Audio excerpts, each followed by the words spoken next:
Hats as the U.S. Customs and Border Protection Honor Guard presents our nation's colors. Please remain standing as Craig McAdams, pastor at Hampton First Baptist Church, offers today's invocation. Heavenly Father, we thank you so much for this incredible day of racing that we have before us. We thank you for your love and your grace and your Son Jesus who died on the cross for us. We thank you for the freedom that we have in our great country, and we pray for our military, Father, that you would protect them and watch over them. We thank you for our drivers. We pray for them. We pray for the crews, for the safety crews, Father, for the officials. We lift them up to you that this will be an incredible day, a fun day, an exciting day of racing. Father, we love you. We thank you so much for all your blessings. In Jesus' name we pray. Amen.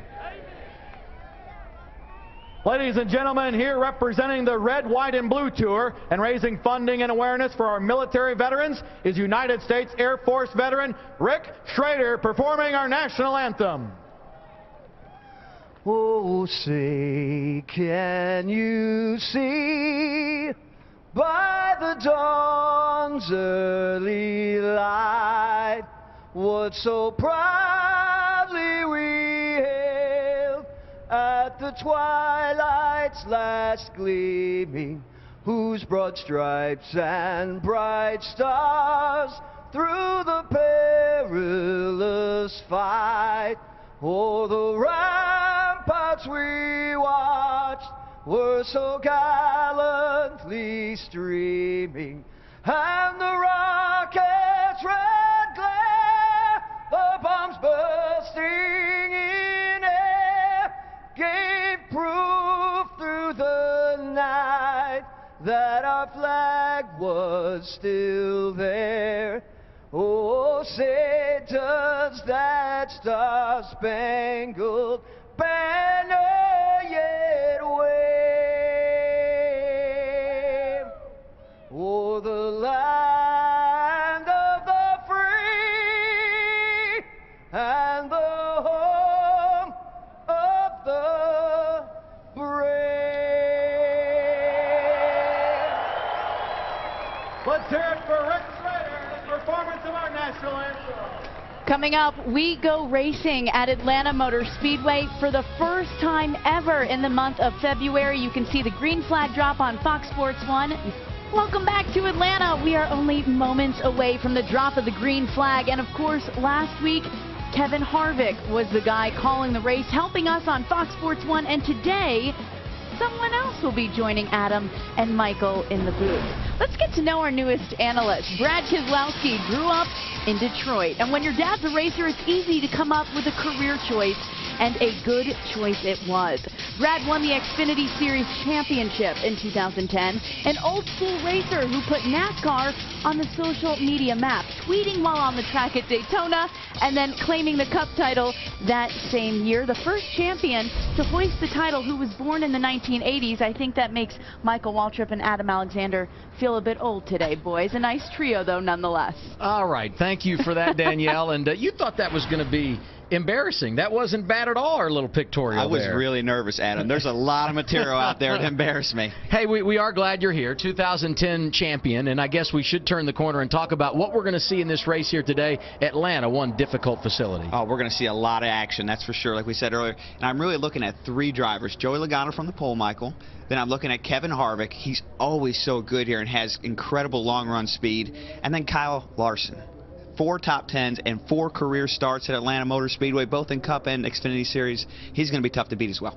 You know what you learn a lot at Atlanta is who has car control. I remember this young man. In 2007, I was just starting my Cup team. I grabbed my partner, Ty Norris. I said, Ty, go find out who's driving that 23 car. He's an inch away from the wall, and he's as fast as the leaders. That was Brad Kay. You can tell right away when somebody's got it or not. And what I'm going to look for today is, can some of these Xfinity regulars get up there and contend and compete for this win? Of the last 12 races here at Atlanta Motor Speedway, only one Xfinity regular has been able to go to victory lane, and that was Ricky Stenhouse. He wound up in Cup. So if you can win today as an Xfinity regular, Cup's your destiny. And I guess the other thing we need to think about today, being good over the long haul, because history says we will have long green flag runs here today. The drivers are ready to go, so let's send it trackside for the command to fire engines here at Atlanta. Race fans, it's time for those most famous words in motorsports. Here to give the command, our Executive Vice President of Hisense Group and General Manager of Hisense International, Dr. Lin, and General Manager of Hisense USA, Jerry Liu. Thank you, fans. Drivers, start your engine.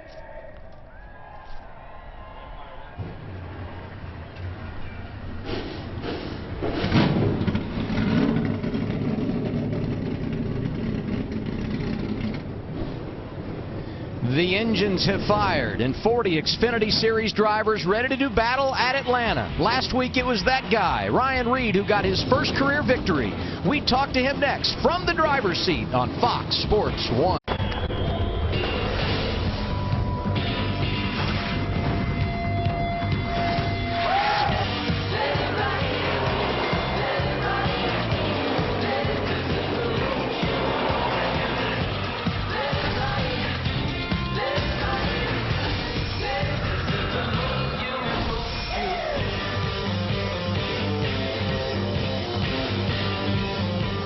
What a gorgeous day in Hampton, Georgia, live at the Atlanta Motor Speedway. Good to have you with us as we get set to go green in round 2 for the NASCAR Xfinity Series in 2015. It is the Hisense 250.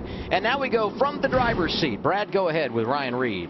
Absolutely. Ryan Reed, this is Brad Keselowski in the Fox Sports 1 booth. Have you got us? Hey, man, loud and clear. Hey, bud, glad to have you on the radio here today. I want to know, last week there were so many people pumped up for your first win, and it was at Daytona of all places. I want to know what it means to you. You've had a whole week to reflect on it, I should say. What does it mean to you? Oh, man, it's amazing. I mean, whether it was the first Xfinity win, first Xfinity race ever, and to get the first Xfinity win was really special. To get Jack's first Xfinity win in Daytona, and then obviously to get my first win and to have Lilly Diabetes and American Diabetes Association on board and get them their first NASCAR win. It's just so many firsts and so special to so many people. Just can't really put it in words how cool it was. Hey, bud, this is Michael Waltrip. Last week was amazing. You're right. Can't put into words what Daytona means. But now we're at Atlanta. These banks are high and they're slippery. How are you going to continue the momentum from Daytona and get a solid run today? But I don't think it changes our game plan winning Daytona. Obviously, we gained a lot of momentum by getting our first win there. But, you know, Roush Fenway, that's where we needed to improve the most was mile and a half. And we came in here with a solid game plan, and we're sticking to it. And we wanted more speed and qualifying there, but I feel like we have a good long-run race setup. And so hopefully get some long green flags today, and we can put that to use. So, I don't know, I'm looking forward to it. Also, too, Brad, I never got to thank you for working with me so much last week. And I appreciate you racing me clean there, and it was a lot of fun. Well, it's fun talking to you. Take that Lily forward to the front. Hope those arms are worked out because you're going to get a bunch of action today. 10-4, buddy. Appreciate it. Hopefully I'll talk to you in victory lane. I thought it was classy that Ryan thanked you for racing him clean. We should have reminded him you had the lead at the white flag lap, and he came and took that checkered flag away. Thanks, Adam. I really needed that reminder. Top of your screen, you see the starting lineup for today's race, and hopefully it won't be long before you see your favorite driver. Now let's hear from our pit reporters one last time before we go green. We start things off with Chris Neville. Hello, Chris. Hey, Adam. And this weekend in the 20 car, it's Matt Kenseth rotating into that seat. He's got 2 wins here at Atlanta, trying to get JGR their first win here. And I spoke to Matt earlier. He said this weekend is going to be all about adaptability. The track has changed a lot since yesterday, so these first 30 laps, you got to get a good gauge on that car and see what he has for Logano and Harvick. Jamie? Well, young Chris Buescher is coming off one of his best career finishes. After helping push his teammate to the win at Daytona, he ended up second. But this is a different week and a different racetrack. He told me although he's been here twice before, he cannot wrap his hands or arms around Atlanta. He said tire wear has bitten him the last 2 times, so the plan today, tighten him up so he can race hard early. Vince? Joey Logano, our pole sitter, went winless in this series last year for the first time in 7 years. If he's to change that today, it's likely going to depend on 2 factors. Number 1, his car's got to be good deep into a long run, good speed and good balance. And the second factor is the right front tire. Crew chief Greg Irwin said he saw a little aggressive wear on the right front. He wants to make sure that doesn't become an issue throughout the course of this race today, especially on the long runs, Adam. Thank you, Vince. Every time we come to Atlanta, we talk about tires, and with that, aerial coverage provided by Goodyear. Everything they learn making tires for the grueling demands of NASCAR inspires what rolls into yours. Goodyear, the official tire of NASCAR. And I can promise you, if you want some good tires, if tires will hold up at this place, you need them on your car. The way this track wears your tires, those high banks, this 1.5 mile track, it's really tough. 1 to go signal has been given, so the lights are out on the pace car. And with that, the Hisense smart way around the track. Here are the numbers for today's 250 miler.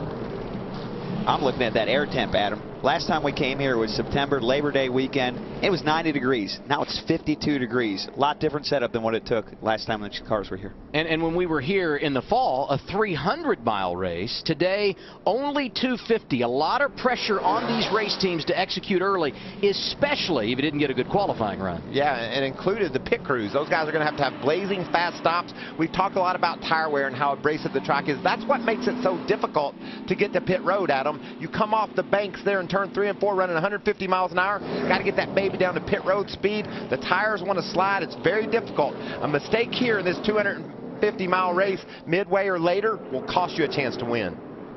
One thing we've seen a lot here in recent years, long green flag runs. The last 8 races here producing a green flag run of at least 50 laps. That means the guys out front are going to be breathing down the neck of those in the back of the field very early. A fourth of the drivers in today's race have never seen Atlanta Motor Speedway prior to this weekend. A lot of experience up front. Joey Logano on the pole, 27th time in his career, starting alongside Brian Scott, looking for his first career victory. It's the second race of 2015 for the NASCAR Xfinity Series. Sit back and enjoy the start in the Hisense 250 from Atlanta.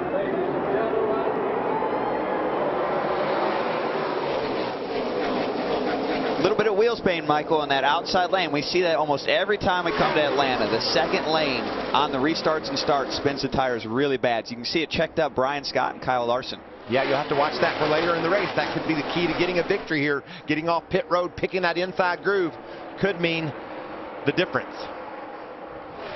Regan Smith off to a great start. Jumped up to the second position from row 2.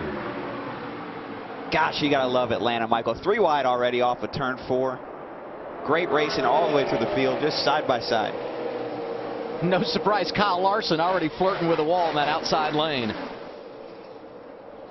Well, we heard Kenny Wallace say in the opening, you got to hug that bottom and be able to win here at Atlanta. But I think you got to be versatile. You got to be able to do both. Running up high is very important to be able to get by cars that are stuck right dead down on the bottom. How about this battle here? Harvick is there, Gahn is there, Brian Scott. They're going at it just outside the top 5. There's battles all over this racetrack.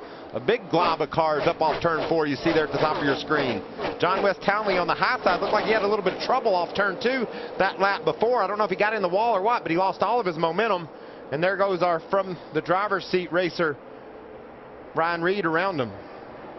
Look there, Darrell Wallace Jr. on the move. Struggled a bit in qualifying earlier today. Just up in front of him, Ty Dillon, who won a truck race here a couple of years ago. And it wasn't but a lap ago that we had an issue on track.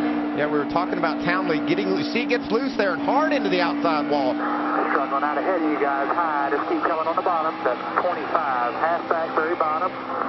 And Michael, that's so easy to do here at Atlanta. These cars get sideways really from lap 1, and that's why this track is such a handful. It can jump out and bite you. And that looked like hard enough contact that we might see a tire rub from that 05 car of Townley. Maybe the fact he could have a problem later on this run because he hit the wall so hard. Look at this car. Matt Kenseth is fast, and we expected that. Yeah, Matt Kenseth, he's just a solid veteran in the Cup Series and Nationwide Series. He'll be someone to reckon with today. Anything on the grill? I'll see here. Heard on the radio talking about something on the grill. That was in the Joey Logano camp. See anything? Pretty big there. Goodbye, almost 10. You know, if you're leading the race and there isn't any debris on your grill and you're already heating up, that's not a great sign. No, it's not. That's usually a really bad sign, Michael. Either there's too much tape on it or there's an engine issue. It shouldn't get this hot this early. Well, and you think about it. We saw that track temperature of 83 degrees. We haven't seen anything over 75 since we've been here. So this is all new territory for these teams. Not only the way the cars handle, but also with the air temperature being higher, how much tape you can indeed run on the front end. And Brad, these guys want to run all the tape they possibly can. The openings in the front of these cars are so small, any bit of debris can really cause one to heat up. What's going on with the leader, Vince? Yeah, Joey Logano, certainly you hear it in his voice, concerned about the temperatures. They just told him that the grills are clean, as you see Kenseth and Regan Smith doing battle, but the temperature's definitely a concern for Logano. They did tell him maybe it's a gauge issue and not necessarily something more serious, but certainly going to keep an eye on it with the 22 of Joey Logano. Biggest problem he may have soon is what's coming from behind. Matt Kenseth able to get around Regan Smith for the second position, and Kenseth now starting to hunt the leader after starting 5th earlier today. And you remember the last fall when we were on a 1.5 miles in Miami, Matt Kenseth was your winner. Certainly this Gibbs team and Matt Kenseth knows how to get it done on tracks like this. And oh, we got a spinner up in turn 4. Jeffrey Earnhardt, heard from him on race day earlier today. Keep coming here. Keep flat, spot him. Coming to you guys, coming to you. He was running 29th, and it's a good save, actually. He just slid all the way through the corner and didn't hit anything. He should be okay. Yeah, he needs to keep on going through the pits and get out the other end. Make sure he doesn't get a lap down here. Wow, up high, right next to the wall. Whew, that's a close one. That's a heck of a shot is what that is. What a great capture by the Fox Sports 1 crew. The 25-year-old out of Mooresville, North Carolina, brings out the caution for the first time today. It's Joey Logano leading here at Atlanta Motor Speedway in the Hisense 250 for the NASCAR Xfinity Series. Joey Logano started on the pole, has led every lap, but perhaps some reason for concern. Let's listen to team radio a moment ago.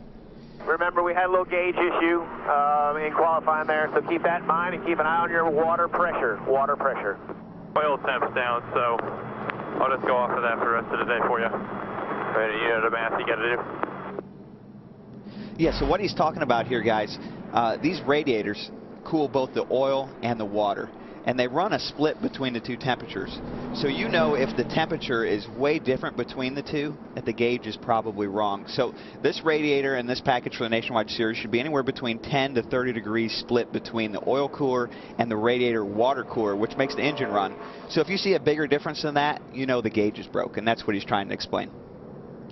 Anytime they ever told me it might be a gauge, the motor blew up right after that. The gauges were usually right. But in this case, with the technology we have today, you can go off your oil temperature and understand what your water is. I like that. What's that mean when you're sitting in the crew chief seat, Larry? Well, I like what they asked him, and that's to keep an eye on the water pressure, because this is a pressurized system. And Michael and Brad know you don't want the water temp to go way up, because once it gets so high, it starts to hurt the power. But the biggest thing, you can't afford for it to start losing water, so that's why they're really looking at the water pressure as well as the water temp. Half a lap from going green, so let's look at our Ford track fact. Roush Fenway Racing, the all-time leader when it comes to the Xfinity Series here at Atlanta. And this is the second oldest asphalt that we compete on in this series. The oldest is... We go there in a few weeks. Southern California? California Speedway. Okay, good. You got it. We really need Speedway. Buy Ford, go further. I'm glad you gave us a hint, because we were all looking at you. We should have seen our eyes. That's a solid hit, too, baby. In 1997, when they reconfigured this track and paved it, I was here for that event, and this thing was sticky as glue. Not so much anymore. That goes away, and that'll be interesting to see. Brad hit on it at the top of the show. If you can get off to a strong start in that outside groove where Matt Kenseth is lined up right now. We have to watch this all day long, see if Matt can drive down into turn 1 on the outside of Joey Logano and make that move. And you know it's going to be even more difficult here, Michael, because no one pitted. No one in the front pitted, so it's going to be even harder to restart on these old tires. Here we go.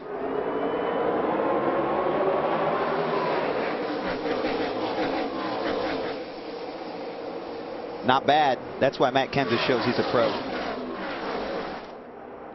Look at him fanning out already behind him. Kevin Harvick getting wide as they come off turn 2. Going to go up and try and challenge his teammate for the 3rd position. That red car on the inside, Regan Smith. And right now, Kevin Harvick on the move, Jamie. That's right, and he had a little bit of smoke he was reporting right before that caution. He said, I got some smoke in here, but they think it may be a left rear tire rub, not to be worried. And then on the backside, he said, hey guys, who's in the 20 this week? They said, Matt Kenseth. Nothing else was said. I guess he knows what he's dealing with, right? I know that feeling. In the Nationwide Series, different drivers in the cars every week. And when you get behind the wheel, you know, you just got out of the Cup car, you've just done all those practices, you look around and say, who am I racing? Today it's Matt Kenseth.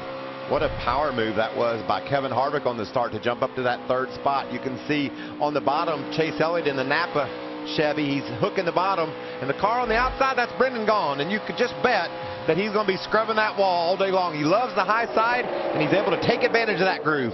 Sam Hornish Jr. on the outside here, 3 wide. That's J.J. Yaley in the middle in the 28, and inside moving through the 01 of Landon Castle up to 13th. What about our man Ryan Reed there from the driver's seat, riding right along behind Hornish, using that high groove as well. A couple of Roush drivers on the attack there. Ryan Reed, Darrell Wallace Jr. also in that mix. Fanning out across the track. You just got to love this about Atlanta, how you can run the top, the bottom, the middle. Just so racy. Speaking of the top, Kyle Larson likes it up there as well. We talked about Brendan Gaughan. This is a guy you can count on being right out next to that wall. He's going to say, Kenny Wallace, I thought you said you had to pass dead down on the bottom. I like it up on the high side. Kenny Wallace is never wrong. I'm not sure about that one. Larson back in the top 5. He started 4th, drifted back, now in the 5th position as he goes to the outside of Regan Smith. How's Kyle feeling? Let's get a report from Vince. Yeah, feeling pretty good about it. His crew chief Mike Shiplett said we were a little bit too free during practice and qualifying, and it's a thin line between starting tight enough but keeping the front end turning. I'd say he found the honey spot, the sweet spot on this 42 right now. Larson, at least 16 laps into it, likes it and is running up top just where he likes to run. Yeah, we said it before the race started. Kyle Larson, 4 starts. All 4 of them have been top 10s in both Nationwide or Xfinity Series and Cup. Brad, what do you think? Do you use your tires up more running around the top or dead down on the bottom? Obviously, it's a tighter turn on the bottom, but you just seem to keep it hung out more up top. Is it a wash? Well, you'd like to think you'd use your tires harder running the top. You're traveling a further distance, so you've got to be going over more asphalt. But, you know, sometimes when you run the top, you don't get quite as loose on exit, Michael. And when you don't get quite as loose on exit, you don't slide those rear tires, so you save them a little bit better on the bottom. But really, it has a lot to do with how loose you are as well. A lot of the conversation early in this race has been about the experience at the front, but what about young 18-year-old Eric Jones, running 12th? That's where he started earlier today, Chris. Well, Adam, I spoke with Eric Jones, and he said, you know, the only thing from his resume that he can really pull from a track like this is going back to running Berlin in Michigan, and maybe that's someplace that Brad Keselowski has run, a track that is hard on tires, and in late models you got to run 100 laps up there on one set of tires. So he said that's the only thing I can really pull from. We're really trying to figure out tire wear at this racetrack, this being his first time in Atlanta. Whew, heck of a place to make your first start, Michael. I mean, Atlanta, that's difficult. But, you know, I look at this car here, the 54 car, and you can't help but think about Kyle Busch not being in it. You know, he's dominated this series. He's out with injury. You know, I've had a few run-ins with Kyle over the years, but I want to say get well soon. We're sure you're watching, Kyle, and we want to see you back at the racetrack. No doubt. It's sad to have Kyle out, but look forward to his return. I know he's going to come back hungrier and stronger than ever. Coming into today, Joey Logano had never led an Xfinity race at Atlanta. He's led every lap so far. Our coverage continues of the Hisense 250 on Fox Sports 1 with Michael Waltrip, Brad Keselowski. I'm Adam Alexander. Happy you're spending part of your Saturday afternoon with us, and what a gorgeous Saturday it is. It's been the Joey Logano show. You see him here to the inside of Eric McClure, putting him a lap down, completing lap 24. Logano has been out front all day since starting from the pole. And he has been married to that yellow line right down on the bottom of the racetrack, tight to the bottom. How about never leading a lap before at Atlanta and now has led 24? You see those 2 red dots on the front end? That's what they're going to use on a pit stop if they keep having some overheating trouble, to pull tape off the nose and cool that thing off. That whole front end with the tape the way it is, that's a science project. These teams know exactly what tape makes the most downforce, how they can get the most air to the radiator without compromising their setup. And that's so important, Michael. People always ask, well, why would you run your car till it overheats? Just cool it off some more. Well, there's so much performance there, and we're trying to push every little piece of these cars we can, and sometimes we push them a little too hard. Logano continues to work lap traffic to the inside of the 0 of Harrison Roads, and as he does that, Matt Kenseth starting to come from behind and gain some ground on the leader. And speaking of gaining ground, what about Chris Buescher? Runner-up last week at Daytona, today started 18th, and here he is inside the top 10. This is making a statement for a championship. When you get a second place at Daytona and you come to Atlanta and you're able to drive up inside the top 10 against these Cup regulars that are on the track, that tells you week in and week out this 60 car will be a contender. Yeah, and we look at Atlanta. This is the second race of the season. And, you know, Daytona is great. Everybody loves Daytona, but it really doesn't give you an indication of the rest of the season. Atlanta is really what we call our first regular season race. It's back into the normal routine of what it takes to make a race car go fast. So if you can run well here, that really bodes well for the rest of your season. You know, the Roush cars didn't qualify great today, but all of them moving forward and leading the charge, the 60 of Chris Buescher, Jamie. And I talked to him right before he got in the car, and he said he was a little concerned because they didn't have the exact speed that they hoped for, but they erred on the side of drivability, and that's exactly what he's saying he has. Said he started off just a little snug, but the car is handling great, and that's what he told me he needs to get to the end. Well, I'd say he's got it right now. Well, and you have to make an early run if you're starting outside the top 15 at a place like Atlanta to establish track position so you can be in the game late. Establishing track position is great, not just for your team, but for the competitors. You want to let the law down and let them know, I got a fast car. Look out. I'm going to be someone to reckon with. I can't believe this stat. You probably won't be able to believe it either, Brad, but Team Penske never won in the Xfinity Series here at Atlanta. The captain ever remind you of that? Oh, we get a lot of reminders. Yeah, that one might be on the list. Thankfully, we won here at the Cup level, so we get a little bit of a hall pass, but we still have a few tracks to check off, so we're still on that one, too.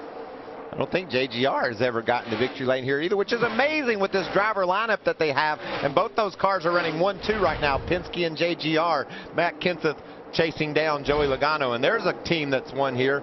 In fact, they won here last year with Kevin Harvick driving for Junior Motorsports. Look for him to be tough, and this kid impresses me, not only over his wedding vows video that went viral, which was touching, amazing, made me cry, but he's performing. He could be a championship contender this year as well. You mentioned Larson in our pre-race coverage, Brad. Here he is in the top 5. Going to have company before long. Our defending champ starting to make some progress. Yeah, Chase Elliott, this is a big race for him as well. We talked about Chris Buescher trying to make a championship statement early in the year. Well, Chase Elliott needs to, too. Look at the loose 42. Woo! But anyway, this race here for Chase Elliott, his hometown track, he just got the 24 ride, Jeff Gordon's ride, probably the most legendary ride you can ever get, and he's going into it next year. He needs a strong run today. He needs to assert himself as a championship contender to defend his 2014 championship, and this would be a huge statement for him if he could have some success. The guy he beat just a year ago for that championship, Regan Smith. Check this out. We talk about lap traffic and the multiple grooves here at Atlanta. You close on people in a hurry. Wow. Got a nice little donut on the side of that 7. That's good racing. That is that. That was the lap car, the 90 of Jimmy Weller, and that move for Smith opened the door for Chris Buescher, who's now up to 7th. It continues to be Joey Logano out front. High since 250 here at Atlanta Motor Speedway. The race leader is Joey Logano. Matt Kenseth is 2nd. Kevin Harvick is 3rd. Brian Scott has dropped to 5th. The new man in 4th, Chase Elliott, our defending champion, starting to make a statement about his race car. He's marching toward the front. Check him out. In-car camera shots at Atlanta are my favorite because there is no track where you work any harder than Atlanta. And I'll tell you what, guys, we're on lap 38, and we're digging this race along, just hurrying pace.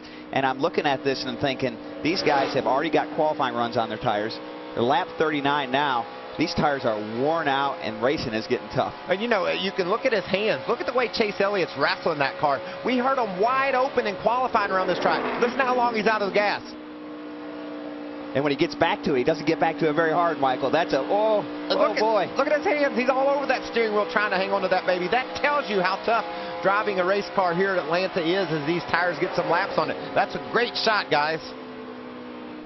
So you've seen one part of the championship equation. Here's 2 other drivers that have their eye on the title in 2015. Ty Dillon, 5th in the championship a year ago, 3rd last week at Daytona. Behind him, his teammate Brendan Gaughan. And what about the veteran, Elliott Sadler? He's in the mix. And, you know, I'm looking at the scoreboard here. We've completed 39 laps. You add that qualifying time these guys had, and I'm sure every driver, Larry, saying to their crew chief, I need tires. Oh, they're not saying, they're screaming. We're about 10 to 15 laps from what would be green flag stops, but the way this deal works, if 1 or 2 drivers comes in early and does the short pit, those other drivers can't be far behind because you'll be giving up 1.5 to 2 seconds a lap to those new tires. Bubba Wallace to the inside of Elliott Sadler. Elliott Sadler's moved over to the Roush Fenway Racing. He's the veteran in that group. 2 runner-up finishes in the championship. Bubba Wallace drives right around him. The young gun from 23rd up inside the top 12. That's impressive. Pit stops on the way. Used to lead here at Atlanta. Kenseth, Harvick, Chase Elliott, Brian Scott, the top 5. And the first of those drivers inside the top 10 coming to pit road under green. It's Kyle Larson, Vince. Yeah, Larson says the car's just been a little bit too free, even for him. He normally likes it that way, but a little bit too much on the free side. So they're going to make a chassis adjustment to snug it up. Also going to be a 4-tire change called by crew chief Mike Shiplett. Kyle Larson's been running up inside the top 10. A lot of people think he could be one to win this race. He's been top 5 in his 2 previous Xfinity Series races here. Talked about short pitting. This is our first lead car to come to pit road. Be interesting to see how much ground he's able to make up on Joey Logano. Joey's got a huge lead. He just lapped around Daniel Suarez, already lapped up to the 16th place car. And short pitting is great, Michael. You gain a lot of track position with short pitting unless the yellow comes out and you lose a lap. So it's a big risk reward. And short pitting is coming in earlier than the other front runners and hoping those fresh tires will gain you back some track position as you were out there earlier on the fresh tires and those drivers that are still circulating under green. Chris? Regan Smith, one of the drivers doing double duty this weekend, filling in the 41 car. He said that car early in the run loose, and it just kept getting looser, just trying to hang on. Vince? And you see the 33 of Paul Menard coming in. Too trite across the middle for Menard. Earlier he was experiencing a car that was so tight he was changing the line. It's going to be a 4-tire change, and they're going to free him up with a chassis adjustment. Jamie? And Ryan Reed, last weekend's winner, a little tight in traffic. It's interesting, all 4 of the Roush cars saying they're a little bit tight, so they want to free him up. You see the chassis adjustment there. Meanwhile, his teammate Elliott Sadler in the 1 car, he may be the veteran, but he said, guys, I'm trying to learn these Fords as well. This is a new manufacturer for him, so he's trying to lead the charge but learning as he goes. And we have a whole lot of cars coming down pit road, guys. Chris? And Daniel Suarez, his first time here, he's doing double duty. He's running trucks later tonight. He had a nice run up, a couple spots in this last run. He's saying that car a bit loose. Jamie? And the 88, Kevin Harvick, he had some smoke in the cockpit earlier. That has gone away, saying he's too loose, wants to tighten it up a bit. 4-tire stop, that's what we'll be seeing all day from the 88. Vince? The 3-car of Ty Dillon used to have to arch it, used a big arch to get through the turn, and now he can't ride the bottom at all. So going to make some changes, air pressure changement, air pressure adjustment, 4-tire change, a chassis adjustment as well, trying to free up Ty Dillon in that 3-car. Okay, Vince, so these are all scheduled green flag stops as we head near lap 50. And there you see Joey Logano coming up quickly on the 54 of Eric Jones. Both will pit. You really don't like to pit behind another car when you're leading the race. Lost a little bit of momentum, did Joey Logano to pit road. Along with being out there on those older tires, he's going to lose a lot of that lead, Chris. And Eric Jones early in the run saying the car just way too tight. His crew chief, Chris Gale, saying just settle in. You got to take care of that right front tire. Vince? The 22 of Joey Logano just a tick free, but the good news is it's been equally free front and back. That's a good sign for the 22 of Logano. Otherwise, no other issues. They've not had any more temperature issues like they had early in the race. 4 tires for Joey. Jamie? Darrell Wallace Jr. doing a nice job working his way forward. Had gained 6 spots before this stop, saying he's just running a little tight, 1 and 2, and running a little hot too, Vince. Well, the 9-car of Chase Elliott, you see him pulling away there. Car just a little bit too free, so they made an air pressure adjustment in 4 tires. Jamie? Brian Scott, a lot of talk about him this week when his video went viral with his wedding vows to his wife and her daughter, saying his car is just a little bit loose. They want to tighten him up. They'll work on the right side. A 4-tire stop, the chassis adjustment there. Let's go back to Chris. Matt Kenseth stretching it a little bit longer than the other cars, taking over that lead spot. And he said early in the run, the car was a little bit loose. About midway through the run, he just kind of lost overall grip. So that team making some adjustments. Boy, Adam, you talked about short pitting and what it means, and here we're getting a full display. The 88 car pitted about 3 laps before the 22, and he's going to beat him off pit road, and now he's going to turn into the new race leader when it gets all sorted with the 20 car as well. Kevin Harvick was more than 5 seconds behind Joey Logano when he came to pit road, and In addition to him short pitting, the 22 had issues on the pit lane, Michael. He slid a little bit long in his box there. That throws off the team's timing as they go to work to do this 4-tire stop. You can see some trouble in the right front. In addition to that, the rebound in these shocks at times makes it a little bit hard for that right front tire to drop out of there, making it difficult for the crew guy to change the tire. It looks like he's motioning to Joey to cut the wheels to the left a little bit. When you slide through, he probably cut the wheels to the right to try to stay off the wall. That caused him a problem there. And we talk about the importance of aerodynamics, giving the cars extra grip, which means the wheel openings are as small as they can be. So when that tire carrier goes to hang that tire, if that wheel isn't perfectly straight, Michael, it's not going to go in.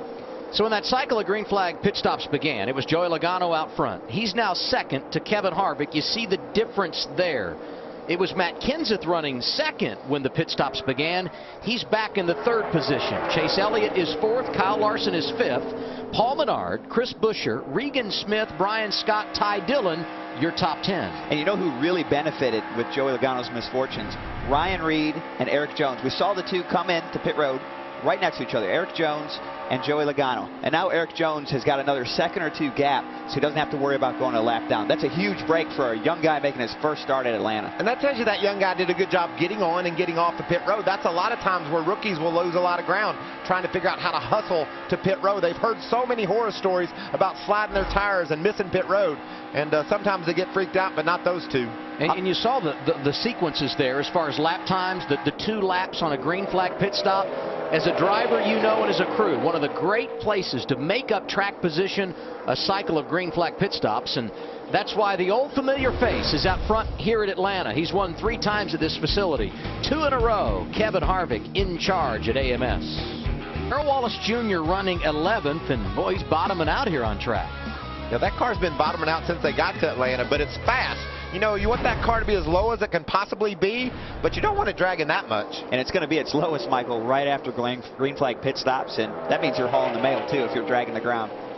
Check out the 88 car. What a day he's having. He's charged from his 8th starting spot in the first couple laps, was inside the top 3, paced along behind Logano, and finally made his move during the pit stops. Just a great pit stop on and off pit road and the stop itself. If anybody was unsure who was driving the 88 today, I think now they've all figured it out, right? He's back in his familiar spot out front. It's Kevin Harvick, the master of Atlanta. Boy, does he run good here. Kenny Wallace, you nailed it before in the pre-race. He's the guy to beat. So Harvick was with us up here last week. It's nice to have the 2010 Xfinity Series champion in the booth, Brad Keselowski. And you're going to be with us again at Phoenix, right? You got a couple of more dates? Yeah, we got a couple more dates up here in the booth. And this is a lot of fun. I really appreciate Fox putting drivers in the booth, you know, because we see some different things, having drove with these cars over the last few weeks, and we love being up here and kind of communicating how much we love the sport. When you're up here, are you itching? Like, I know I'm not a race car driver anymore, but I want to get out there so much. Do you feel like right now I'd like to be out there with those boys? Yeah, you know, I did when Joey was leading. Now that he's not leading, I'm okay over here. But no, seriously, we have the truck race coming up next, so I'm glad I still get to run another race.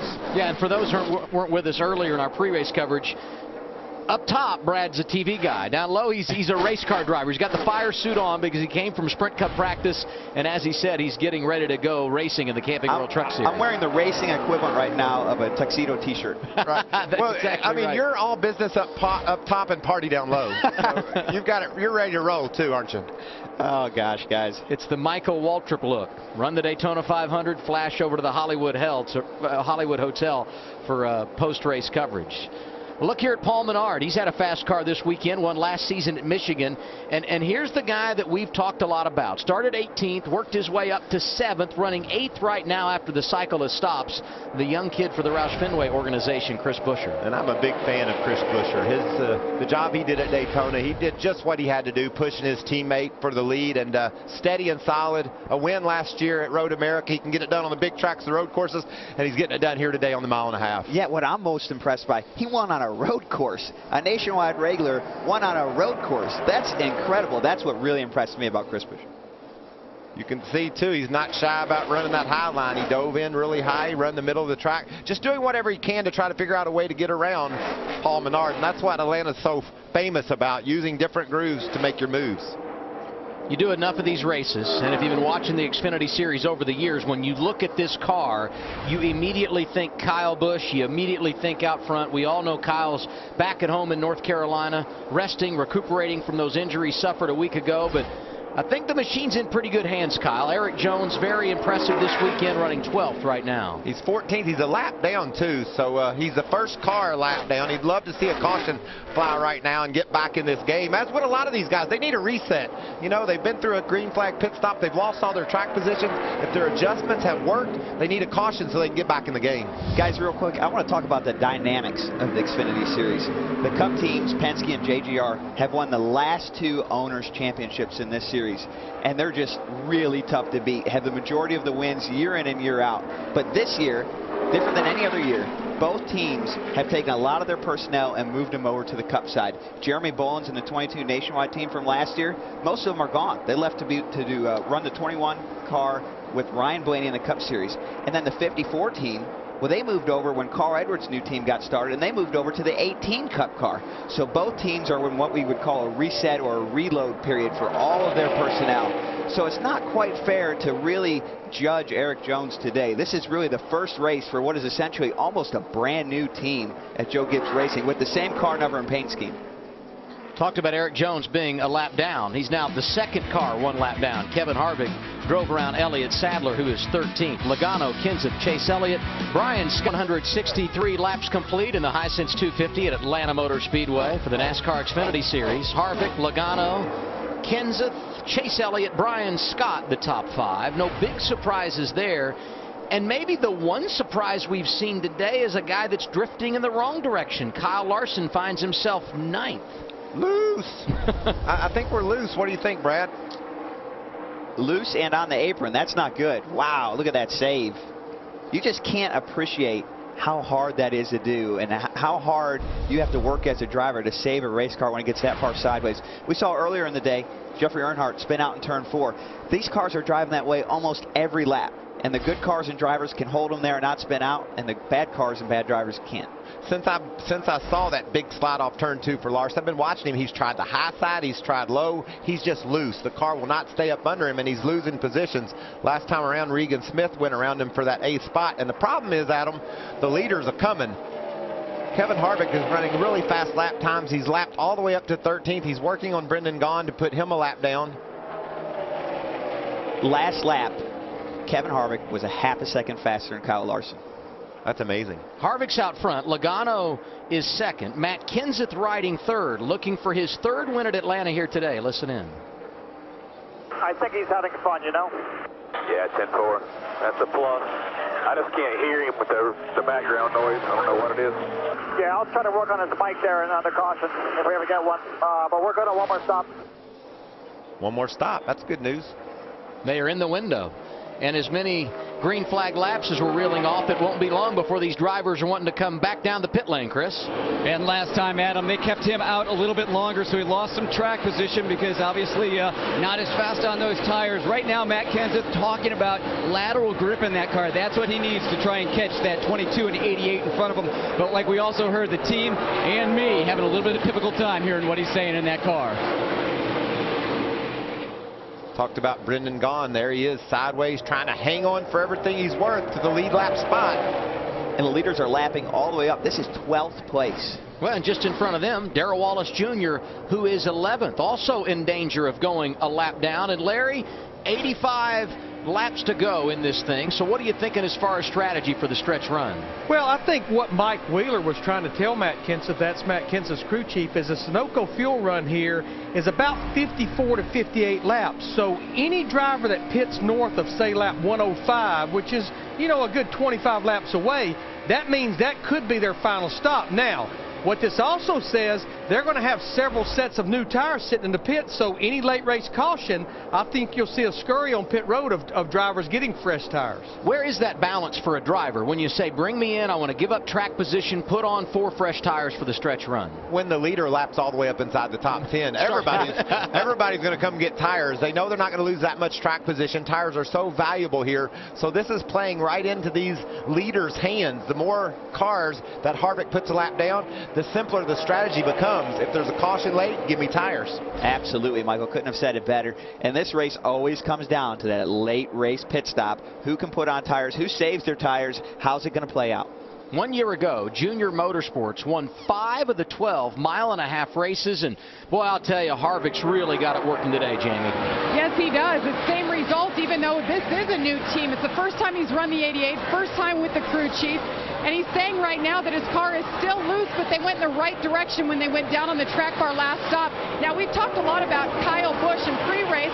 Kevin Harvick was talking to me about Kyle and said, my biggest fear is that Kyle's at home watching all of these races now. So, Brad, as a driver watching from the booth and watching these races, what do you learn watching your competition? Well, that's Kevin for you. I agree. I mean, the booth is one of the best places to watch a race. But second to that, TV at home. You got incredible views here, incredible shots, and you can see things that you can't see in the car or even in the grandstand. So that's incredible to see these things, and there's a few tricks I'm learning watching Kevin Harvick here. So is it possible at the end of the day, the injuries that Kyle suffered could make him better when he comes back? That is a scary thought.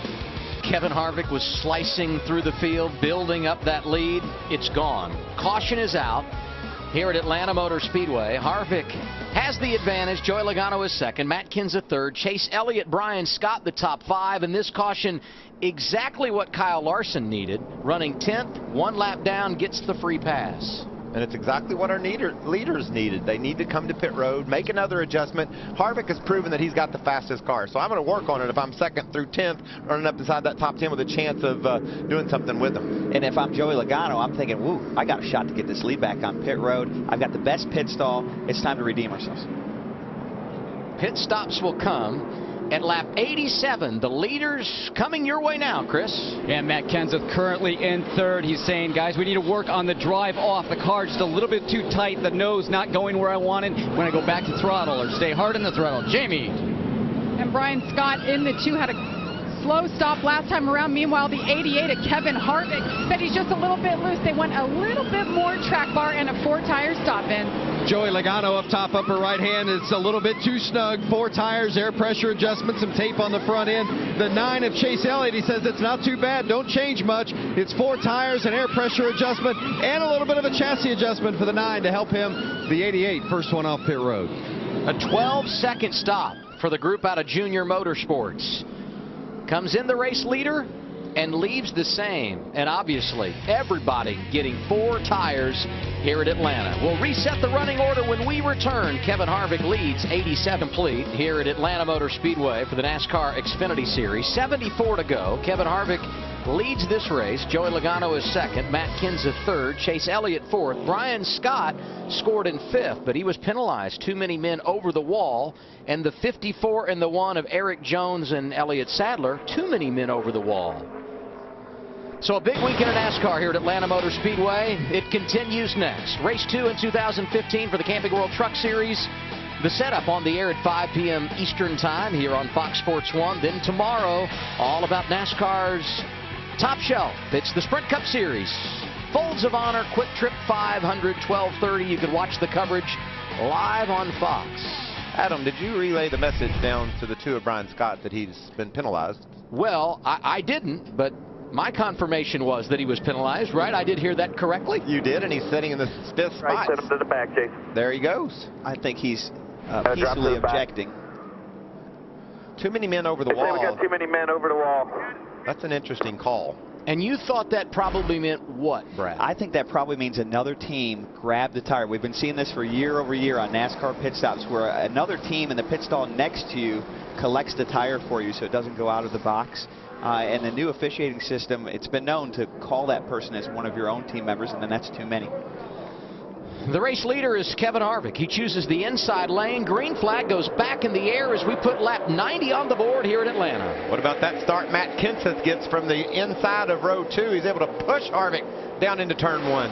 And these nationwide cars, Michael, lower horsepower, they need some help to get going. So if you can get a push from behind, it really works. Logano's able to rally strong on that outside groove, and Matt's not able to hold the gas down off 2 on the bottom. They're going to go 3 wide into 3. Almost 4 wide. Look at Ty Dillon going low. That's Paul Menard, that bright yellow car in the outside lane. Chris Buescher in the mix as well. This Chris Buescher kid's the real deal. He's going to race Chase Elliott all year long, and Elliott Sadler for this championship. That's a really strong car, and kid's doing a great job. Drives inside the top 5 now. Also want to keep an eye on the 42 of Kyle Larson. He was a lap down but got the free pass under this caution. Right now scored in the 9th position. Heck of a move. Look at that. Paul Menard says, I want to get these 2 spots. And that's a perfect example of what it's like to race here at Atlanta Motor Speedway. Spread them out and let them get after it. Well, I want to take a look at Matt Kenseth real quick. We saw he restarted 3rd, gave Kevin Harvick a great push for the lead, but this isn't working out so well for him. And I want to go back to this pit stop right here. Here he is. He's going to beat Joey Logano off of pit road. He's going to stop. Look at him real quick. He's going to stop, and he's going to let the 22 car beat him because he does not want to restart in the top lane. He wants to restart in the bottom lane. Well, it didn't work out very well, and he's got cycled back. So that one really cost him. And Harvick has now put some distance between himself and 2nd place Joey Logano. So let's take you back through the cycle of what was happening when Kenseth went off pit road a moment ago. Good stop there, guys. I kind of wanted to be on the inside there, Lambert, that's what I was doing. Yeah, 10-4. Once I saw you, I knew what we were doing. That's smart. So what his car chief, crew chief, and Matt Kenseth are talking about, he's saying Chris Lambert, that's his spotter, he stopped on purpose so he could let Joey Logano beat him. He wanted to be on the bottom lane. It didn't work out. Now he slid all the way back from what was going to be 2nd outside. Wow, he's all the way back to 4th. What a battle down in 3 and 4. Elliott Sadler didn't have any room to get up in front of Blake Cook, but he made it work. They were 3 and 4 wide down there, and they sorted it out somehow. Remember, Elliott Sadler was one of those cars that got penalized, so he's trying to drive back through the field, Michael. Look at this battle. Blake Cook, outside lane, 2 laps down, Michael. Yeah, but he just runs out of room and into the outside wall. Whoa. But that's a pretty doggone good save for Blake. See Elliott Sadler there at the bottom, and look at these cars. They can't sort this out. Ross Chastain in the 4 car. Landon Castle got off to a strong start at the beginning of this race. He's currently inside the top 20. Eric Jones leading that group, 17th, but all those cars at least 1 lap down in that mix there. There's a sense of desperation for this group. We need to be the first car lap down so we can try to get that free pass and back on the lead lap and get a chance for a solid finish here today. And you talked about it before the race, Adam, but a quarter of the field has never raced here before. How would you like to be racing with these guys? They're just trying to figure out how to race here at Atlanta, and now they're desperate. They need to get that lap back. So let's go back to Brian Scott. He was going to restart inside the top 5. Has had a great day after qualifying on the outside of row 1, but penalized for too many men over the wall. What do you guys see here? Well, I don't see too many. Now keep an eye when they roll the tire. Oh, there he is. See the guy? That's exactly what we were talking about. He stepped across the line to try and help out, and the new system caught him. This is different than years past. The system from years past that was not automated would have never called that penalty. And if he's on the other side of the wall and catches that tire in the opening, all is good. But the minute his foot comes across and into that pit box, these new pro cameras are going to pick you up. NASCAR will review the stop, and there is no gray area. It's black or white. You're in, you're out, and that's why he was penalized. Well, that's an indisputable penalty. You don't like it. You hate it for Brian Scott and his team, but he was definitely over the line. Another car that had a problem was Elliott Sadler. He was flagged for the pit crew going over the wall too soon. You can only go... Whoa. Whoa, whoa. That was contact on pit road. I guess he had to come back to the pits. I thought he got penalized. Jamie, what are they saying? That's exactly what I was going to talk about. The team keeping an eye on the front end damage. As you can see, it's not severe right now, but that was definitely insult to injury. Too many men over, and the contact with the 25 at John West Townley. So now we go back and look at the penalty, and this is from NASCAR's pro system. And this is probably the penalty we'll see the most, Brad. Pit crew members going over the wall too soon, because they have a tough angle to be able to look down pit road, determine when that car is exactly 1 pit away. Oh, yeah. You can see he was more than a pit away. The crew was already on pit road, so that is definitely a clear-cut penalty. This is one that these teams will struggle with all year long, just trying to get that extra step onto pit road, and that was illegal. And if you see these hash marks right here, that's something NASCAR has added to all pit lanes for teams to give those crew members a better judging point to understand when that car is 1 stall away. And you have to feel somewhat bad for the one team there. They had a car that was pulling in the pit box in front of them. It's a really difficult view. And that car is coming at you at 45 miles an hour. The difference between hitting it with that 1 foot that they were off and not hitting it by 1 foot is less than a blink of an eye. It's a tenth of a second. That could have been Elliott changing his speed, too, to compensate for that car that was in the way. A lot of so many factors, Mike. Variables and factors that go into it. But that's great. I love the new system, personally. Michael, I don't know about you, but I love it because it's cut and dry. You know, you either are on or you're off. You know, it's like out of bounds in NFL. And I think that's great. I think it gives our sport a new level of transparency and perfect officiating. And I think it's also great for the fans because there are so many rules that over the years they've heard about, maybe didn't understand. But think about what we just gave them from NASCAR. That helps educate the fans at home so they better understand what's happening to their favorite driver. And Michael, the reason why we're talking about this so much, this is the nationwide race. You can see this race, only 250 miles, probably 4 pit stops. Tomorrow's Cup race, there's going to be way more pit stops, and there's going to be way more opportunities to have these issues. This is going to be a big theme for all of NASCAR in 2015. You know, the battle on the track's intense, too, and Chase Elliott has joined the twosome that were breaking away from the field. He's running solidly in that 3rd spot. Chase looks like he is picking up right where he left off in 2014 with a strong car so he can race for this championship. He didn't have a DNF a year ago. Had one last week at Daytona. He's bouncing back quite nicely. Thank you very much. It's his teammate, Kevin Harvick, out front in the Hisense 250. Aerial coverage provided by Goodyear. Everything they learn making tires for the grueling demands of NASCAR inspires what rolls into yours. Goodyear, the official tire of NASCAR. We've gone north of 100 laps complete in the Hisense 250 here at Atlanta Motor Speedway. It continues to be Kevin Harvick out front. He's now led more laps than anybody, 57 circuits. And in fact, Harvick has led 77% of the laps run here in the last 3 years. There's second place, Joey Logano. Started on the pole, led the first 49 laps, and lost the top spot in a cycle of green flag pit stops. And Michael, these two are running almost identical lap times, lap after lap. Kevin Harvick last lap 31.99, Joey Logano 32.06, very close, within a tenth of a second. It really is going to come down to this last pit stop and who can win the battle by the looks of it. And Chase is beginning to fade a bit. We saw Kevin Harvick Matt Kenseth take that spot away from him. Chris Buescher continuing to impress. He's in the top 5, solid. The car looks steady. He's able to run low on the racetrack. But the car I've been watching is the one closing on him. Ty Dillon looks like he's really hit the setup during this run. He's been faster lap after lap than the 2 or 3 cars ahead of him. Ty's strong right now. You want to know who's... Hermie Sadler, didn't he pick?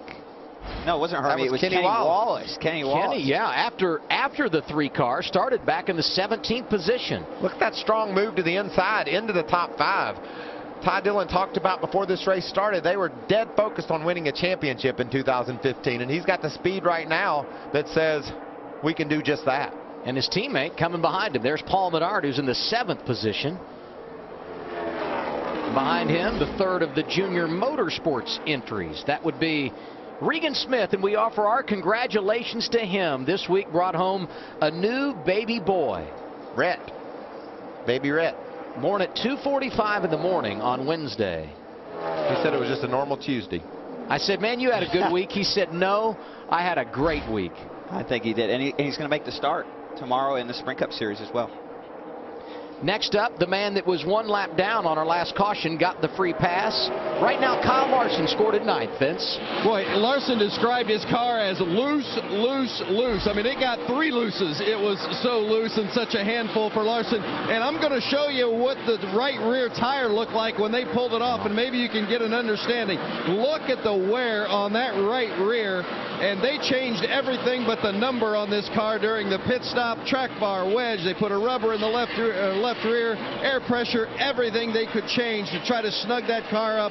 It is much better than it was prior to that stop. Still running in the 9th position, however. On the lead lap, though. Thank you, Vince. And 1 lap down, one of the rookies, that would be Eric Jones.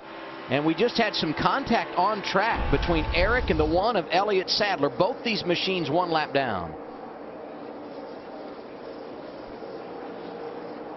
Ooh, the 1 car comes down off the wall a little bit more than Eric was ready for. And ooh, whoa, big contact. Great save by Elliott Sadler. You could see tire debris. That's why there was a lap car in front of him. So Elliott was trying to pull down. Look at all that tire rubber bouncing off the 1 car. That tells you how much these tires are wearing. We saw that wear off Larson's tire on pit road. That's what these guys are dealing with. Elliott Sadler's coming to pit road. Well, that's a tough break. 19th last week and probably going to finish outside the top 20 today with this pit stop, Jamie. Remember, he had some damage on that last stop they were keeping an eye on. They want to check the damage after that incident. They're going to put 4 tires on it here, fill them up with fuel. Tough day for Elliott Sadler.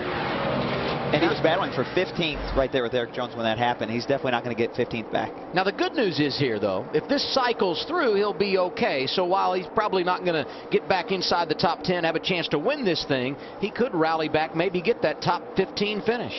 That's a great point, Adam. 47 laps to go. He can make it from here on fuel. If you're Elliott Sadler, you're just hoping for no yellow from here out. You want to see this race go green, and if it does, you'll be in good shape. And another fact is if the caution were to come out now, everybody would pit. He could stay out and take the wave around. It won't be the ideal situation. You'd like to see the green stay out, but he has another out, if you will. And here we see our leaders again, matching lap times lap after lap, 32.33 and 32.34. They've slowed down almost 2 seconds from where they qualified, but they're running still the same exact lap times. These guys are very evenly matched. Battle for 9th here. That's Kyle Larson. Loose, loose, loose. We saw he wore his whole right rear tire off that thing. That's a multi-zone treaded tire, and none of the zones looked very good after that run for Kyle. And Brian Scott, after his pit road penalty, is making some ground up on Larson. Look at that duck to the bottom. That's a good cut there, wasn't it? That's what you got to do. It's like an elevator drop is how it feels in the car. Turn 1 here at Atlanta, that drop, when you can pull that off, it's a thing of beauty. And he pulled it off perfectly. Paul Menard impressed you and I in practice yesterday, Michael, and here he is. He's gotten around his teammate Ty Dillon at 33, back inside the top 5. That's a great charge. You know, Paul, he has some tracks that he just loves, and Atlanta's one of them. Something about it. Every time you come to Atlanta, Paul Menard is a really big threat here. 44 laps to go, and the 33 hunting the front, Vince. Yeah, they really believed coming into this race that they had a good car, especially a good long-run package. His crew chief, Nick Harrison, who also was on the box when Paul won at Michigan last year, said they really hit on something this weekend. Very confident coming in, and Paul has driven it very well. Strong showing from 33, Paul Menard and company today. And the same thing from his teammate, Brian Scott. Brian had that pit road penalty, but he was solid in the top 5 before that, and he's been able to make up ground on these cars he's racing against, trying to get back up to the top 5. So a great run for those RCR cars. Brad said it. We saw Elliott Sadler on pit road. He's in his window, could go the distance from here. And with 43 laps remaining, strategy starting to factor into how this thing's going to finish out, Larry. Yeah, I mean, what I've been sitting here studying, Adam, is if you look at Kevin Harvick and Joey Logano, they're close. But when you look at everyone from Matt Kenseth down, the only way they're going to beat them is they're going to have to try something different. Now, everyone pitted at lap 87. That means they can go to about lap 140 to 145. But I almost think some of those drivers may short pit, as we spoke about early, maybe somewhere around lap 130 to try to get advantage of the fresh tires. That's the only way they're going to beat Harvick or Logano. And how important are fresh tires? We saw Ryan Sieg to pit road just a bit ago. He's running back in the 27th spot, 4 laps down. He's matching lap times with Regan Smith, who's up inside the top 10. So you get those tires, you can go to town. Well, that's the good news. He's got a pretty quick car after getting those fresh tires. The bad news is NASCAR was monitoring that 39 for smoke. We'll keep an eye on him. And right in front of him, the man running 8th right now, Regan Smith. And as a guy on the lead lap on some older tires, nothing's more aggravating to have a guy come out 4 laps down on a set of fresh tires and just start tormenting you. What's the story on the 7 in the latter stages, Chris? Well, just a few laps ago, he was saying that car's snappy loose, but it's kind of transitioning now to being a bit too tight over the bumps down there. So they're going to try and make some big swings at that car and get it, give him something better in these last 40 laps. Ryan Sieg was able to get his way around Smith, and we did see that smoke from Sieg's car. Something's going on there. And just a small poof right in the middle of the corners. I wonder if it's a tire rub, Michael. Usually when you see it only in the corners and not all the way around the racetrack, maybe it's a rub. And you know, he did just come off pit road, so that low air pressure can let those tires deflect, get into the fenders a bit. Check out Logano patiently stalking Kevin Harvick, and now he's starting to really make some ground on him. Last time by, he was a 1/10 of a second faster than our leader. So Logano's a little bit better right now. What's the latest on Joey Logano, Vince? Logano says the car's a little bit too tight in 1 and 2, and that's where he feels like Harvick may have an edge on him. But Joey says, I'm a lot better in 3 and 4. So we might keep an eye on that up top and see if Logano really is making some significant ground up in 3 and 4, and how good Harvick may be in 1 and 2. But right now, looks like Logano might be better everywhere. Well, you saw him change lines in 1 and 2. He's going to try something different. He went to the high side and tried to get a little bit of a run, try to break that bubble in between the two cars and get a run up beside Kevin. You know, I'm just impressed with Logano's patience.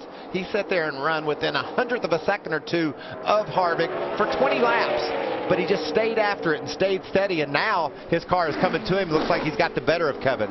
And look at Kevin. Kevin saw what he did the last lap and says, well, you know what, I'll go run the top. Let's see if that works for my car.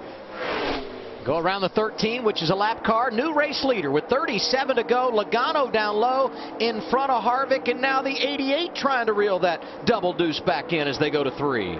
3 wide for the lead. Gosh, I love racing. Yeah, you can't coach that. There you go. Nice work, brother. Joey Logano started on pole, led the first 49 laps. It wasn't until 37 to go that he got the top spot back, and he's already pulling away from Harvick. Kenseth, Chase Elliott, Paul Menard complete the top 5. Laps to go in the Hisense 250 here at Atlanta Motor Speedway, and for the second time, a cycle of green flag pit stops. Matt Kenseth, the first to come down pit road. Chris? Well, Matt Kenseth just leaving pit lane. It looks like that possibly the final stop there early in the run. That car still a little bit too tight off the corner late in the run. That car too loose in.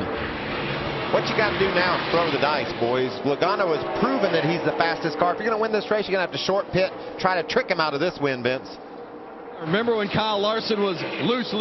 Well, they changed so much. Car is much better now. Still going to tweak on it a little bit. You see the wrench in the window, so they're going to make a chassis adjustment. It's going to be a 4-tire change, going with the second can of fuel now as well, trying to put Kyle Larson in position to possibly make a run here toward the end. A handful of other drivers on pit road, and as they make the break, caution out for the 3rd time today. This hurts the 42. You know, he just pitted. He got his lap back. And now he's going to be trapped 1 lap down. He'll be okay. He'll get that wave around, but he'll be at the very back of the field, so he won't be able to do anything with it, Michael. I think, was Matt able to stay on the lead lap?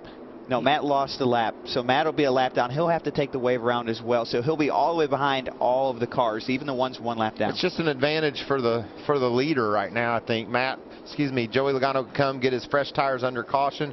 The people that short pitted aren't going to be able to take advantage of it because of being a lap down. They'll have to take the wave around. That'll lose all their track position. So Joey had a pretty good stranglehold on this baby. It just got tighter. That's the risk reward of short pitting right there. Right in the middle of green flag stops, yellow comes out. So if you short pitted there, trying to get that advantage, trying to do all you can do, Adam, didn't work out for you today. Well, the last car being shown on the lead lap right now is Paul Menard. He actually had come down pit road, but as he made the break, the caution came out, so he drove by his pit stall, did not go in for service, and I believe by doing that has been able to stay on the lead lap.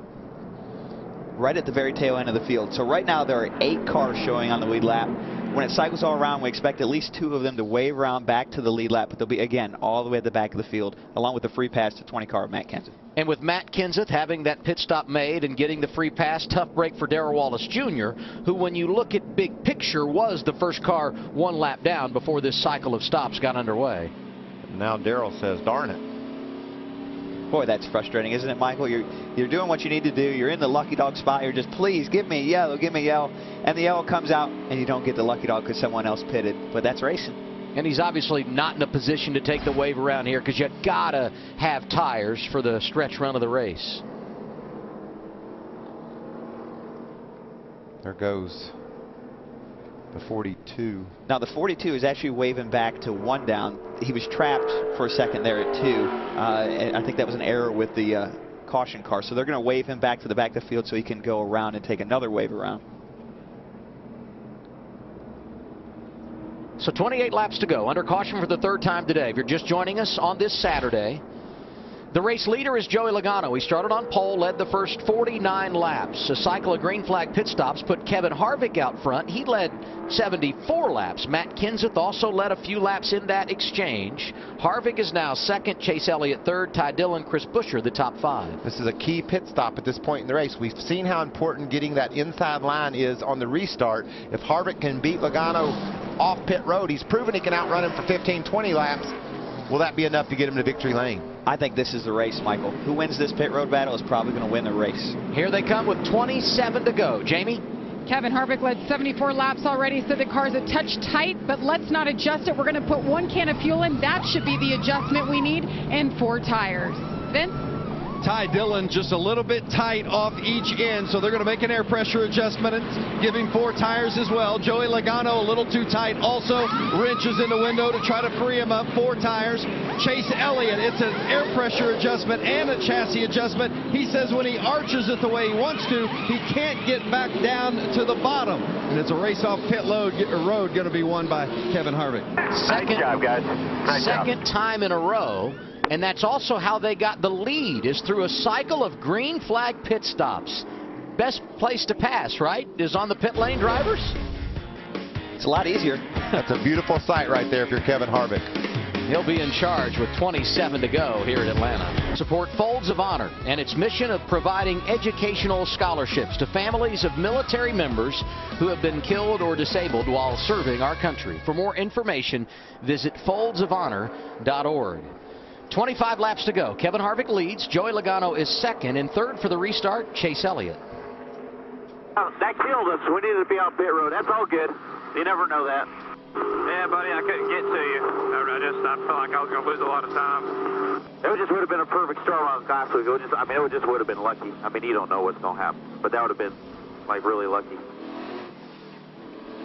Being lucky is important. They were trying to get on pit road, get their stop done just as the caution fell. Thought they'd be on the lead lap and gain that track position. Chase hasn't really been up toward the top 2. He's been third and couldn't hang there. Getting that first starting spot could have been the key to him having a chance to win. So if you wondered what it was like behind the scenes in the booth, this is pretty much it. Michael Waltrip, Brad Keselowski, I'm Adam Alexander. 25 laps to go. We get a caution. This is perfect, right? A little shootout for the victory here at Atlanta. I love where Harvick's at. He's on that inside line. He already proved that he could hold off Logano for some laps. Last time it took 37 laps for Joey Logano to get the lead. He's only got 25 laps left this time. Can he pull it off? So we had some fluid on the backstretch, bringing out our third caution of the day. Everybody came to pit road. Harvick chooses the inside lane. Logano not going away in that outside spot. Look at him fight. That's an important fight. He needs to at least keep the top 2. Oh, Chase Elliott nearly sideways trying to push through to second. He gave Harvick a nice shove down into turn 1. Got Harvick. In and out. No hole yet. In and out. Ty Dillon gets by. Brian Scott, Paul Menard, Chris Buescher. Ooh, an in and out is not what you want to hear on the radio. That means you're 3 wide. That's the spotter talking, trying to tell you you're 3 wide, you're in trouble. And that tells you how competitive this thing is. One little slip off turn 2, he had them on both sides of him passing. From 3rd to 8th. 1 corner. We talked earlier about the patience of Joey Logano stalking Kevin Harvick lap after lap and finally getting there. He can't afford to be patient now. He's got to go. So back on board with Chase Elliott in traffic, and one more time we see what got him going in the wrong direction. Just really aggressive on the restart. Knows he needs to get ahead of Logano. If he could clear Joey, maybe he's got a shot to win the race. Get sideways, and here comes the whole world. Look at this battle for the lead. These two are bumper to bumper, coming off of turn 4. Joey's going to go to the outside lane, try to get a little bit more momentum and get a run down the backstretch. Doesn't look like it's going to work, but he's definitely dogging Kevin Harvick. You've got to really appreciate the job these two are doing. We've seen these cars are right on the edge of control. Logano trying to run a different lane than Harvick to maybe make some ground on him. Battle for position. Final spot in the top 5 on the line here. Chris Buescher going inside of Brian Scott for 5th, and a front row seat for it all, our defending champ Chase Elliott. These 3 will be racing all year long for this Xfinity championship, Adam. These cars will be a part of the story all year long. They've proven today on the 1.5 miles they're strong. The guy they may be chasing is Ty Dillon. He was 3rd last week at Daytona, and that's where he's running right now with 21 to go. Strong run for the 3, coming from 17th as we go 3 wide again. These boys are making me nervous. This is some great battling. Just My 20 to go. Sweaty. I don't know about you, Michael. This is good. Look at Chase Elliott trying to hold off Regan Smith. Regan down on the bottom of the racetrack. And Darrell Wallace Jr. all the way up to the wall. He's looking for some clean air to get a big run off this corner and hopefully pass 2 or 3 of them down the straightaway. Well, he's got to go. That's Brendan Gaughan right behind him, and that's the battle for the free pass. These guys know they're fast enough to get a top 5 finish if they can just get back on the lead lap. So Bubba's pedaling for all he's worth because here comes Brendan. He lost it on the restart, but Chase Elliott starting to reel him back in outside of Brian Scott. 9 back up to 6th. You know what they call Kevin Harvick? The closer. He's a tenacious closer. Can he close this one out? He's already held off one hard charge from Joey Logano. We know he can get it done late in the going. Be interesting to see if Joey's got anything for him. 18 laps to go for Kevin Harvick, who's now led 83 laps today. Matt Kenseth all the way back to the 8th spot, running beside Bubba Wallace, and there's Regan Smith right behind Kenseth. I really like what Bubba Wallace is doing today. This is his first start at Atlanta.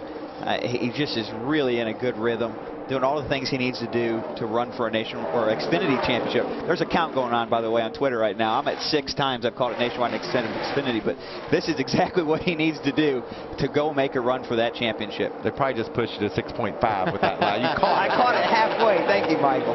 But you know, with Darrell Wallace Jr., Michael, you and I were watching him in practice yesterday. Started out with the car bottoming out. He just tiptoed his way around this place. Slowly figured it out. And here he is late in this race with a chance, if we get another caution, to finish in the top 10. You can ask for nothing more. No, and he's proven over the last half of the truck season in 14 that he's got this deal figured out. He went from not being able to keep up with Kyle Busch when they were teammates to outrunning him at a couple of races late in the year. I love the progress that we saw from Bubba last year, and he is doing a great job today.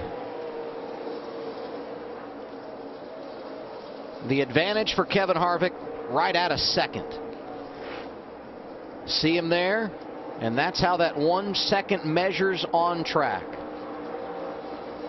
It looks like a lot, doesn't it? It does look like more than a second, and maybe that's because now it's 1.15. Definitely got his act together here when it counts the most. Was able to hold off that strong charge from Logano on the restart, and now he's kept that car tucked right on the bottom where Kenny Wallace said he would have it, and he's driving away.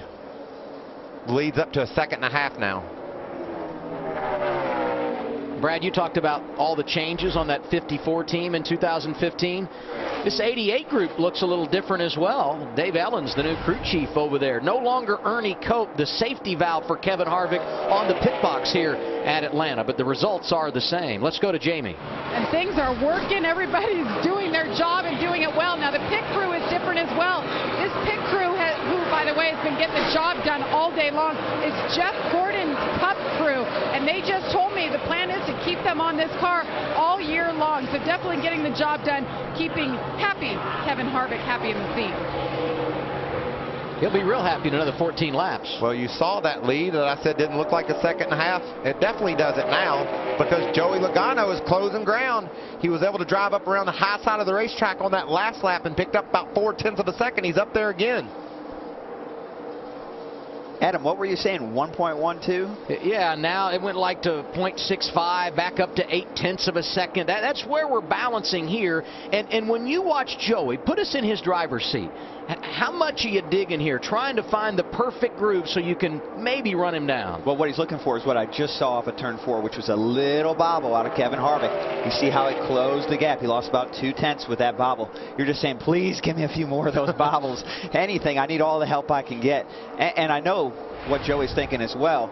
He's thinking it took me 37 laps last time to get the lead after a pit stop. I don't have that many laps this time. I'm going to have to push a little bit harder this run and hope the car can do it.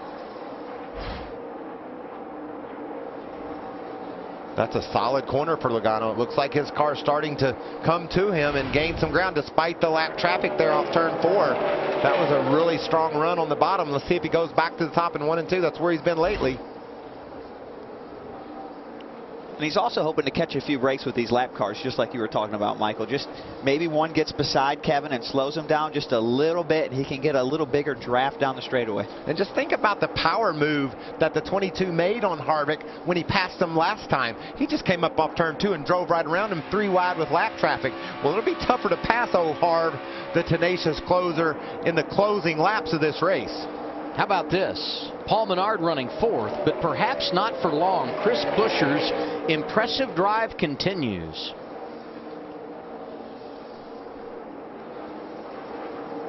The names you'll be hearing all along in the NASCAR Xfinity Series when it comes to the championship standings. Ty Dillon, Chris Buescher, Chase Elliott, Regan Smith. They're all in the top 10 here along with Brian Scott. How fun is it going to be to watch these kids race for this championship? Chase Elliott proved a year ago that he had what it takes to get it done. Well, there's a couple of 3 other guys that are going to jump in there and show that they can as well. And Bubba Wallace Jr., 11th. So I think, you know, this whole championship battle, like you said, I think this will probably be the best championship battle we've seen in years in this series. And I'm guessing, as a Cup veteran now, you're looking over your shoulder a little bit saying, where are all these kids coming from? They're coming from all different areas too, Adam. NASCAR Next program, almost all these drivers are a part of that. So a lot of talent coming around the horizon. Our Ford EcoBoost camera. There's a 5-year-old kid sitting at home watching Fox Sports 1 right now saying, Daddy, I want to try that. That's how it all gets going. We bring it right into your living room. You get the bitten by the bug of NASCAR. Want to be a part of it. Joey Logano running 2nd.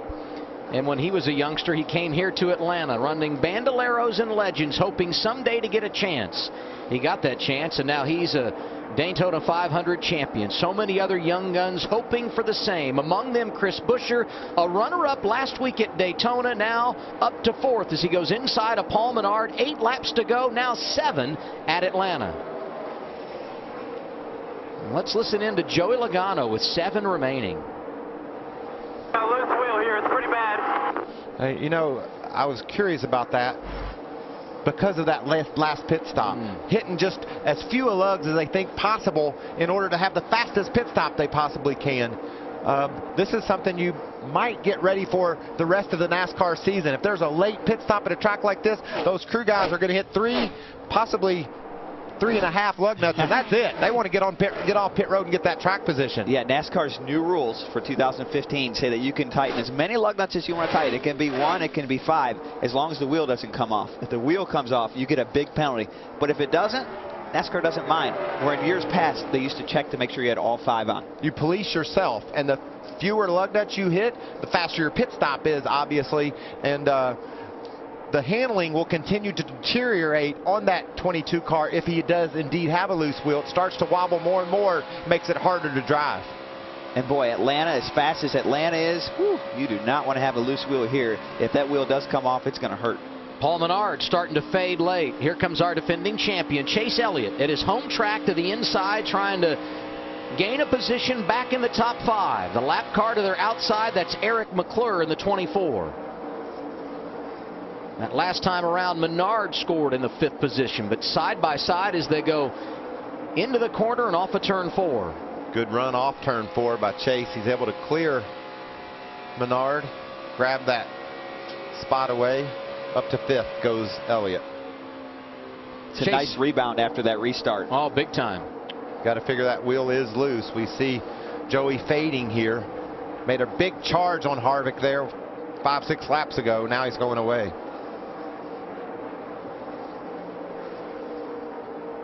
Coming to 3 laps to go for Kevin Harvick. 1 year ago at 1.5 tracks, he made 7 starts in the Xfinity Series. 3 of those resulting in victories. He led more than 300 laps. One of those wins coming right here in dominant fashion last August. And if he can get the victory today, it would be his 3rd in a row at this track, his 4th in the last 7 starts. The defending Sprint Cup champion qualified his Sprint Cup car on the front row here yesterday. Lost an engine in practice earlier today. Some adversity for him already at the top level, but now he's 2 laps away from getting his first checkered flag of 2015. Logano isn't giving up. That time by, he was just a couple hundredths of a second slower than Harvick. Still hanging right in there, but that's a big gap. Going to be hard to close on the closer. Last thing you want to see now is a caution. And we're not going to get one. White flag is out for Harvick. 3 by 9, white flag, nice and smooth. How fun is it going to be to watch this cat come from the back tomorrow? Him and Gordon and Johnson and Stewart. It should be pretty entertaining. Kevin drove really a flawless race here. He's done everything he needed to do. Let his pit crew help him out. And this is the story of the race. 3 times they got the lead on pit road. In a word, domination. Kevin Harvick going to lead 101 of 163 laps. 3rd time in a row. He's a winner in the Xfinity Series at Atlanta. Good job, Kevin. Thank you. Pit crew, awesome job. Proud of all you guys. See, Dave Ellens, the crew chief, came over from the 48 Cup car, and now crew chief in that Junior Motorsports to get his first win and his 2nd shot.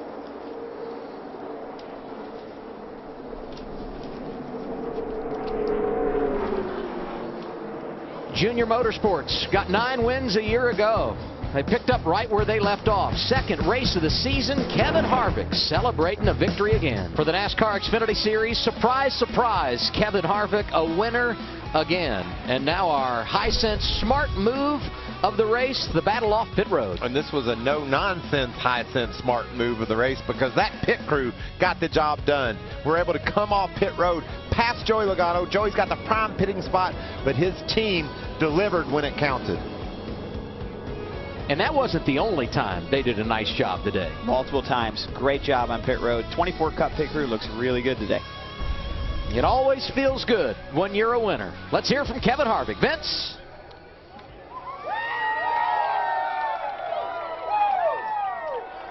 It's becoming old hat for Kevin Harvick, celebrating in victory lane at Atlanta. He wins for the 3rd straight time in the Xfinity Series at this racetrack.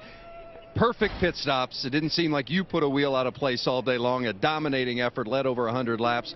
How do you describe the mastery you've put forth at this place? Well, the first thing I want to do is thank all those fans today. You know, it's been a really cold weekend and the day turned out really good, and to see that crowd out there, I'm really happy for Atlanta Motor Speedway. But I got to thank Bad Boy Buggies, Hunt Brothers Chevrolet, Armor, Morton Buildings, Tax Slayer, everybody at Junior Motorsports. That pit stop is what won this race. You know, Joey probably had a little bit better car the 2nd half of the run, and it really played out for us there at the end as we were able to have that short run and take off.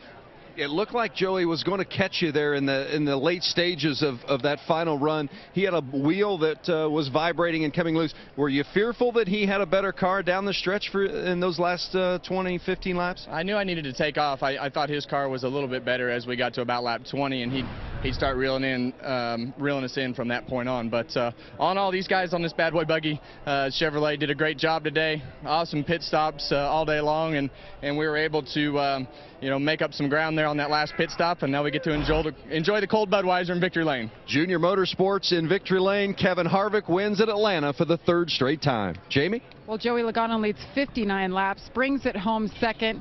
What was going through your mind when you realized, I got a loose wheel? A lot of other things before that. You know, we were able to pass him there in the long run, and I said, man, this is you know, closest anyone's been to beating Kevin here in a long time, and I felt pretty good about a discount tire forward, and came down pit road. We got beat off pit road and had a decent restart for the outside lane. Outside lane is so tough, and I had a start that I thought, okay, I can be door to door with them and try to you know, get them loose underneath me, and the 9 was able to push them out ahead. And at that point, I was just you know, trying to move around different lanes, trying to find something for some speed, and was starting to catch him.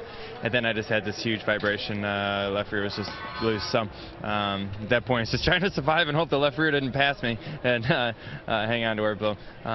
Overall, we had a fast race car. We showed a lot of speed today with you know, being in the lead early and recovering. And just came up a little bit short, that's all. I saw the frustration on your face when you got out of the car. When you have a car that good and someone beats you, especially Kevin Harvick, how tough is it to stand here and watch?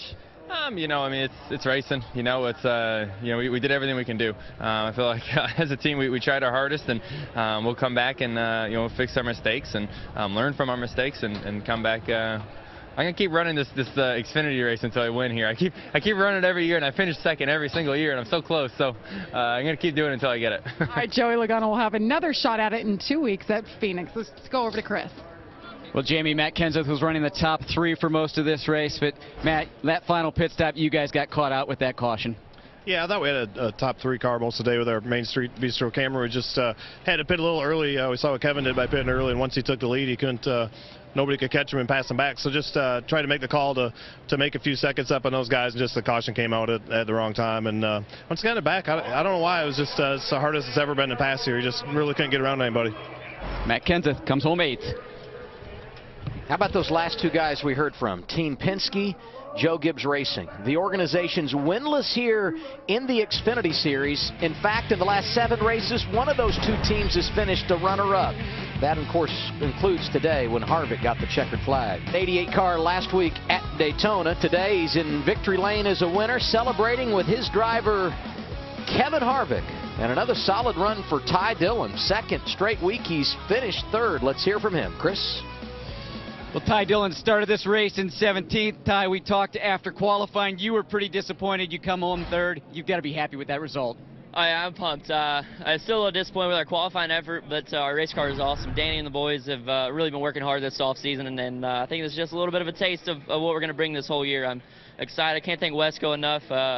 It's a really good start to our Xfinity year to be able to drive through the field and pretty much first in our class of the guys that aren't guys who are running for points. So really proud of all my guys, and can't thank Xfinity enough for putting on this great series, and I'm pumped for this run. It was a great job. Great job today. Well, after last week suffering his first ever DNF, nice rebound here at your home track. You brought it home 5th. How was your day overall?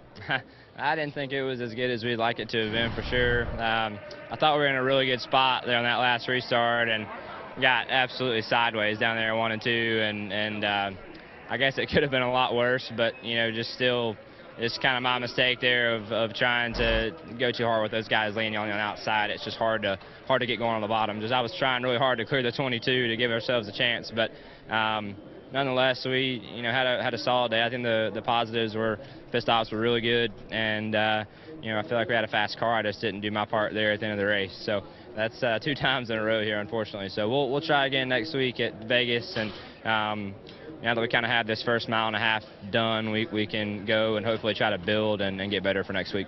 All right, Chase Elliott brings it home, top 5. Chris Buescher started mid-pack today, finished 4th. Chris, you really charged hard all race long, but a great battle between you and Paul Menard late. Yeah, that was a lot of fun. It was a very, very close competition. But first off, just really proud of my guys. These guys, we went through a lot last year, and between missing Daytona, coming back this year and finishing 2nd, and getting our Fastenal Ford Mustang up to the top 5 this week, and it's pretty awesome. We're just thankful to have partners on board with Cheez-It last week. Fastenal, we got Eco Power Ford. It's all coming together for us. So it's looking to shape up to be a very good season. So looking forward to taking over. I don't know if we got the points lead or not in the Xfinity Series, but I'm sure we got to be close by now. And Darrell Wallace Jr., we're directing traffic out here. We have all kinds of things happening back here in the garage. Nice day for you, but you were kind of stuck there in 11th. How frustrating was that for a while? Not too bad. It was a fun day all in all. Just excited to be a part of the Xfinity Series with Roush Fenway Racing. Our Ford Mustang was better than where we qualified for sure. We made a lot of ground there, so we're proud of the effort my guys gave me. Just rode around for 80 laps in the lucky dog spot and never get it. So it was fun battling with Brendan there. He came up to me. He was like, "You got the rookie stripe. You're supposed to move over, let me go, and have a nice day." And I'm like, "I didn't even know you were back there."